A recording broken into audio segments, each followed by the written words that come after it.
Hello friends, welcome to my channel. कैसे हैं आप सब? आई होप आप सब स्वस्थ और मस्त होंगे। तो फ्रेंड्स, आज की हमारे इस वीडियो में आप सभी का स्वागत है।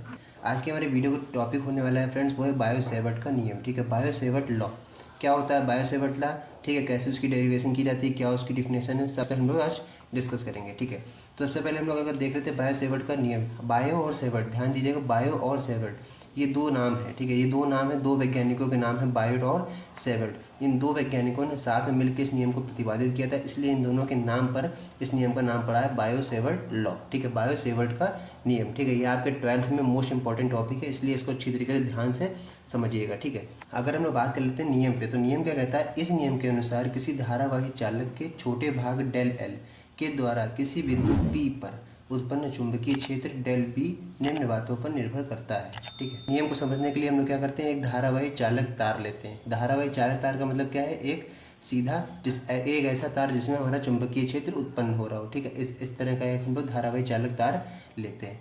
धारावाही चालक तार लेने में क्या होगा, उसमें हम लोग जब करंट फ्लो कराते हैं, मतलब कोई भी तार हमने लिया उसमें करंट फ्लो कराएंगे तो क्या होगा, उसमें चुंबकीय क्षेत्र उत्पन्न होगा। ठीक है, और उस तार से कुछ निश्चित दूरी पर एक बिंदु पी है, एक बिंदु पी है जहाँ पर हमारा चुंबकीय क्षेत्र उत्पन्न हो रहा है। ठीक है, तो जहाँ पर हमारा चुंबकीय क्षेत्र उत्पन्न हो रहा है वहाँ पर हमने पॉइंट माना है पी। और जहाँ पर पॉइंट पी है वहाँ उस तार से लेकर के कोई ना कोई हमारा एंगल बन रहा होगा। ठीक है, कोई एंगल हमारा बन रहा होगा पॉइंट पी पर।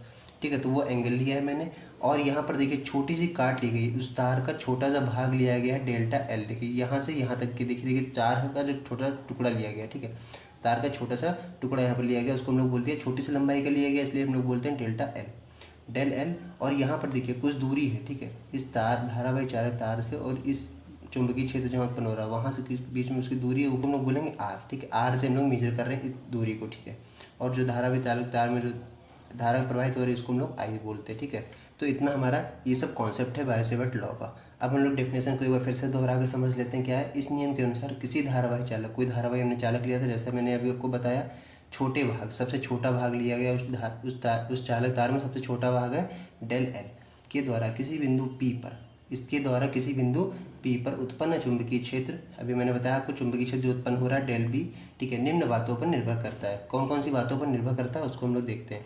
सबसे पहली जो बात है वो हमारी क्या है, यह वैद्युत धारा आई के अनुक्रमानुपाती होता है। क्या होता है, ये क्षेत्र है, ये जो डेल बी है, सारी बात हम लोग इसी के लिए कर रहे हैं, ध्यान दीजिएगा, डेल बी है, सारी बात हम लोग इसी के लिए कर रहे हैं। तो डेल बी जो है हमारा उसी के लिए लिखा है, यह का मतलब क्या, डेल बी के लिए बात हो रही है। ठीक है, तो यह वैद्युत धारा आई के, तो जो हमारे वैद्युत धारा इसमें प्रवाहित हो रही आई, उसके ये अनुक्रमानुपाती होता है। कौन, डेल्टा बी, डेल्टा बी यानी चुंबकीय क्षेत्र। ठीक है, तो डेल बी प्रोपोर्शनल टू आई, इस तरह से हम लिख सकते हैं इसको। ठीक है,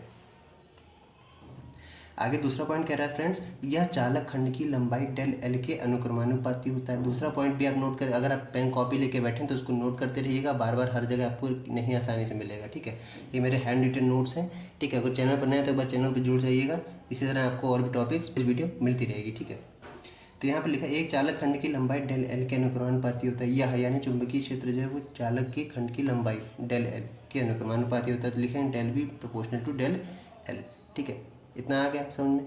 आगे देखते हैं, आगे लिखा है फ्रेंड्स, यह साइन थीटा के अनुक्रमानुपाती होता है। यह साइन थीटा के अनुक्रमानुपाती, यह क्या मतलब, यानी कि चुंबकीय क्षेत्र है वो हमारे किसके अनुक्रमानुपाती होता है, साइन थीटा। साइन थीटा क्यों लिया जा रहा है, क्योंकि यहाँ पर कोई ना कोई हमारा एंगल बनना होगा। ठीक है, तो एंगल जो लिया जाता है वो उसकी ज्या ली जाती है। आपने पढ़ा होगा मैथ में, साइन को हम लोग क्या बोलते हैं, ज्या, है ना, और कॉस को बोलते हैं कोज्या। इस तरह से हम लोग क्या चलता है, तो ज्या ली जाती है, जो भी हमारा एंगल बनना तो उसकी ज्या यानी साइन थीटा के अनुक्रमानुपाती होता है। तो हम लिख सकते हैं del B proportional sine theta, इस तरह से हम लोग लिख सकते हैं। ठीक है, आगे लिखा है फ्रेंड, चौथा पॉइंट लिखा है, यह डेल एल तथा पी के बीच की दूरी आर के वर्ग के व्युत्क्रमानुपाती होता है। अभी यहाँ पर इस बात को ध्यान देने वाला है कि डेल एल जो हमारी छोटी सी दूरी है तथा पी के बीच की दूरी, यानी कि जो डेल एल है, यानी कि जो डेल एल है हमारी छोटी सी दूरी जो धारावाही चालक की तार की है, और जो बिंदु पी यानी कि जहाँ पर हमारा चुंबकीय क्षेत्र उत्पन्न हो रहा था बिंदु पी, इन दोनों के बीच की दूरी क्या है, जैसे पता भाई आर है, तो इन दोनों के बीच की दूरी आर के वर्ग के, यानी कि इन दोनों के जो बीच की दूरी उसका वर्ग करेंगे, यानी आर का वर्ग करेंगे, फिर उसका व्युत्क्रमानुपाती होता है। व्युत्क्रमानुपाती का मतलब क्या है, जैसे मैथ में आप पढ़ते होंगे 5। ठीक है, 5 का अपोजिट क्या होता है, 1/5, इसी तरह से चलता रहता है। तो यहाँ पर व्युत्क्रमानुपाती का मतलब क्या है, आर स्क्वायर होगा, लेकिन उल्टा करेंगे तो 1/r², यानी कि delta B proportional to 1/r²। I hope आपको इतना सब कुछ क्लियर हो गया होगा। ठीक है, देख लेते हैं आगे लिखा है चारों को मिलाने पर।